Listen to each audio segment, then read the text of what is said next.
Hello everyone, সবাই কেমন আছো? আমি যাচ্ছি আমার মা বাবার 45th অ্যানিভার্সারি সেলিব্রেট করতে। কিন্তু আমার যে ভয়েসটা শুনতে পাচ্ছ, পুরো ভেঙে গেছে, সর্দি কাশি। আর আমি সেই জন্যই মাস্ক পরেছিলাম, কিচ্ছু করার নেই, মানে অবস্থা খুবই খারাপ। সেদিন এমনিও আমি কথা বলতে পারতাম না, আমি জানি আমাকে ভয়েস ওভারই দিতে হবে। তো আমরা একটা রেস্টুরেন্টে পৌঁছে গেলাম, যেখানে আমার শ্বশুরবাড়ির সবাই, মা বাবা মৌ রোমা রেমো একসাথেই বেরোনো হয়েছে, কিন্তু একসাথে আমরা কেউ পৌঁছোইনি। জাস্ট ভাবো। যাই হোক, তোমাদের গেস করতে হবে আমি কোথায় গেছিলাম। নাম তো আমি বলবো না। গিয়েছিলাম সাউথ সিটিতে। ওখানে কোন রেস্টুরেন্টে গেছিলাম সেটা বলতে হবে। হ্যাঁ, উলিকটের ড্রেস পরে তার উপরে যা খুঁজে পাবো। আমার প্রচন্ড ঠান্ডা লেগে গেছে। সবসময় উলিকট পরতে হয়, উলিকটের বা পিউদি ড্রেসটা তো ভালো হয়েছে, ভালো হয়েছে।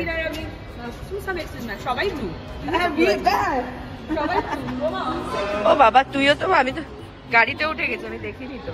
ফ্রিল ড্রেস তোর, মাস্কে ব্লু। তো আমার বার্থডেতে সালোয়ার কামিজটা মৌমিতা দি দিয়েছিল, তো সেই জন্য ওইটাই পরে নিলাম, আমার পরা হয়নি। And with the colourful matching mask. তো আমরা যারা যারা আগে পৌঁছে গেছি তারা গিয়ে আর কি বসে পড়লাম, যেহেতু আগে থেকে রিজার্ভ করা ছিল। রেমো মা বাবাকে আবার আলাদা গাড়িতে ড্রাইভ করে আনছে, এই যে চলেও এসেছে অলরেডি। বাবা মা দুজনেরই পায়ে খুব ব্যথা।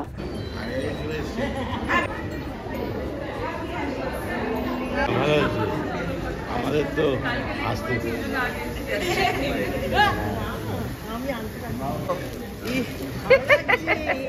বাবা ব্ল্যাক শাড়ি পরেছো, ব্ল্যাক শাড়ি পরেছে তোমার। এটা হলো আমার বড় মামা, 78 ইয়ার্স ওল্ড। দেখে কিন্তু মনে হয় না, প্রচন্ড ফিট। আর আমরা যখন হানিমুন গিয়েছিলাম, মা আর বাবা পরে জয়েন করেছিল, মামাও মা বাবার সাথে জয়েন করেছে। আমি কিচ্ছু খাচ্ছি না, সবাই খাচ্ছে। দেখো আমার প্লেট নেই, এখানে সবাই বসে পড়েছে, আমি খাচ্ছি না। আমি ভাবছিলাম আমি স্যুপটা টুক করে খেয়ে নেবো, কিন্তু না, মাছটা পড়ে নি, এটাই হলো ব্যাপার। ভিড় এতটাই ছোট, ও যে বফেতে কি খাবে সেটা আমি ওকে অ্যাকচুয়ালি বলে বলে দিচ্ছিলাম যে কোনটা কোনটা তোর খাওয়া উচিত। আপনার নাম ভাদু ম্যাডাম? আপনার নাম ভাদু ম্যাডাম? আপনাকে আমরা আঁচল সিরিয়াল থেকে চিনে আসছি, খুশি ভাদু। Thank you. আপনার ব্লগ আমরা প্রায় দেখি। তুমি আমার ব্লগ দেখো, আমার ব্লগে তুমি থাকবে। Thank you. ফেসবুকে দেখতে পাবো আমরা? হ্যাঁ, ব্লগ ফেসবুকে দেখতে পাবো। অ্যাকচুয়ালি আমি জিজ্ঞাসা করছিলাম গরম কি পাওয়া যায়, যদিও ওদের সেটা অ্যাভেলেবেল ছিল না, শুধুমাত্র আমার জন্য আদা দিয়ে বানিয়ে দিয়েছিল। চাটা খাচ্ছি, সবাই আমার সামনে এত টেস্টি টেস্টি খাবার খাচ্ছে, কিন্তু আমি খাচ্ছি চা। তোমরা বুঝতেই পারছো। আর চাটা এত ভালো বানিয়েছে আদা দিয়ে। মোমের তো খাওয়া শেষই হচ্ছে না। মোমার পিউরি, মোমার পিউরি মানে নন স্টপ খেয়ে যাচ্ছে, এত খাচ্ছে। প্রন এখন আসছে, উই আর ওয়েটিং।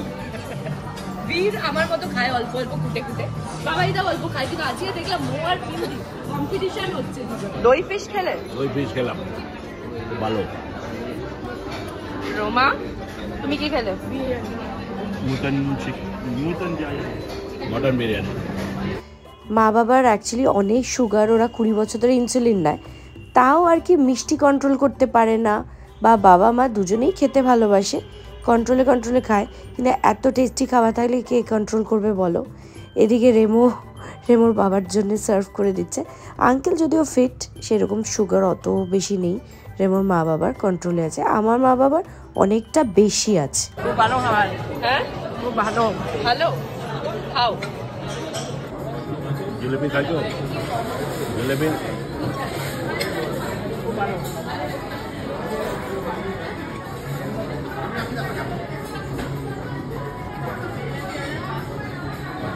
তুমি এইগুলো খাবে রেমো? না না, আমি একা খাবো না। তা কি খাবে? মিথ্যে কথা বলছি, আমি খাবো। তোমার দুঃখ হচ্ছে না যে আমি খাচ্ছি না? আমার চুলটা এরকম হয়ে যে খেতে খেতে। না, আগে বলো, তোমার দুঃখ হচ্ছে না যে আমি খাচ্ছি না? হ্যাঁ না, আমার একদম দুঃখ হচ্ছে না। কেন? কেন দুঃখ হচ্ছে না? না, খাইনি। ওঠো, খাচ্ছ না যখন ওঠো, বাড়ি যাও। রেমোর তো রেস্টুরেন্ট থেকে একটা সুইট কেক সারপ্রাইজ দিয়েছিল মা বাবার জন্যে। এবার ব্যাপারটা হলো, ফর আ চেঞ্জ মৌ কেকটা বানায়নি, সবসময় তো মৌই বানায় যে কোনো অনুষ্ঠানও। কেক হলো আমাদের অনলি মেড বাই মৌ। মায়ের হলো এটা ফেভারিট রেস্টুরেন্ট, জবে থেকে মানে এই রেস্টুরেন্টটা ওপেন হয়েছিল, মার এটা ছাড়া আর কোনো জায়গায় ভালো লাগে। সবাই লাঞ্চ করলো আর আমি চা খেলাম আর একটু কেক খেয়েছি। অবভিয়াসলি 45 ইয়ার্স হয়ে গেল। অ্যাকচুয়ালি আমি, আমার দিদি আর আমার দাদা মিসিং। তোমরা আমার দাদাকে চেনো না, কিন্তু খুব শীঘ্রই দেখা করাবো। আমার বিয়েতে যদিও বা এসেছিল, তাও তখন সেইভাবে আমি দেখাতে পারিনি, কারণ আমার দাদা বৌদি দুজনেই থাকে পুনেতে, তো এখানে খুব কম আসা হয়, আর ওদের ছেলেরাও বাইরে পড়াশোনা করে। শপিংয়ে ঢুকে গেল মা। কি কিনলে শেষ পর্যন্ত? পারফিউম। শপিং করতে তো ভীষণ ভালোবাসে, কিছু না কিছু তো একটা কিনতে হবেই। মানে অনেক কিছু দেখছিল, তাও আর কি রেজিস্ট করেছে, কারণ অনেকে সাথে ছিল, কি করবে আর কি।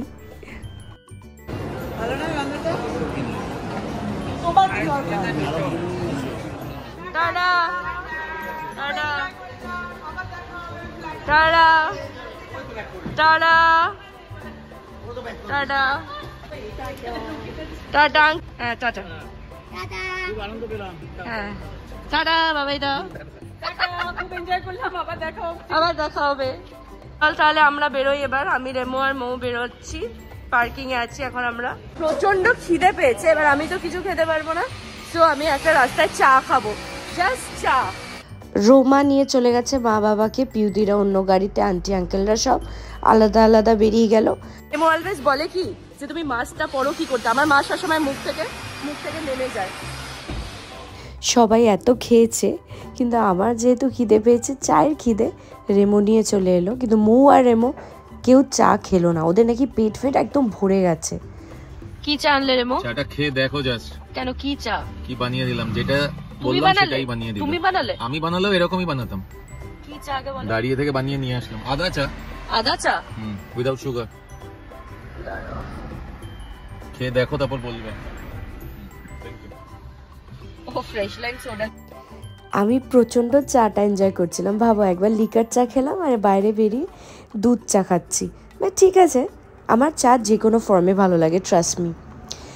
এবার দেখি বাড়ি পৌঁছতেই দেখি ফোন চলে এসেছে, বাবা মা শরীর খারাপ করছে, খেয়ে দে। তো হসপিটাল থেকে কয়েকজন এসেছিল, যারা কি সব টেস্ট কিট এনেছিল। কেউ ডায়াবেটিস, কেউ হাই প্রেশার, ইসিজি টিসিজি যা যা আছে, ব্লাড টেস্ট, সেইগুলো আর কি করানো হলো মা বাবাদের। মানে কি বলবো, মানে তুমি খেয়েছো না, আমরা খেয়েছি। হ্যাঁ, এদিকে তাকিয়ে বলো, ক্যামেরার দিকে তাকিয়ে বলো।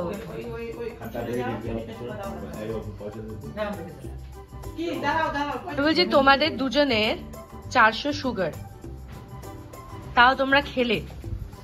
বাড়িতে ডক্টর এলো, হই হই করে খেলে। তা এখন কি হবে? কি বললো? এখন বললো চুপচাপ গোলকে কি বলেছে? হাঁটতে হবে। রেমোর মা, আমি যেই দেখি 40 মিনিট ছাদে হাঁটলো, পুরো হাঁটলো। আর কি বলবো, আসলে কি হয়েছে, আমি খুব বড় খেয়েছি, তারপর ঘুমানোই উচিত ছিল। বাবা হিটার চালিয়েছে উনি, বলে কি আমি নাকি হিটার চালিয়েছি। তোমরা যদি এসে বসে টিভি দেখতে, বেশি আমার সুগার হাই হয়েছে। আর মা দেখি দিব্যি ঘুমাচ্ছে। হ্যাঁ ঘুমাচ্ছি, সবসময় মাকে ঘুমাতে দেখে। তারপরে তুললাম যে এসো সুগারটা চেক করি। এখানে দেখো কি কি আছে, দেখো কি বানাচ্ছিস সবার তুই এখন? এখন আবার দইয়ের ঘোল, কি ডক্টর বলেছে নাকি? কি বলেছে? কি বলেছে? দইয়ের ঘোল খেতে বলেছে। তো ডক্টর রেকমেন্ড করেছে একটু দইয়ের ঘোল খাও, খেয়ে দে, একটু বসো, হাঁটাহাঁটি করো, তারপর ঘুমিয়ে পড়ো।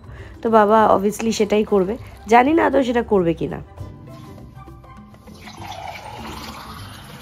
হাতে টাচ করো না।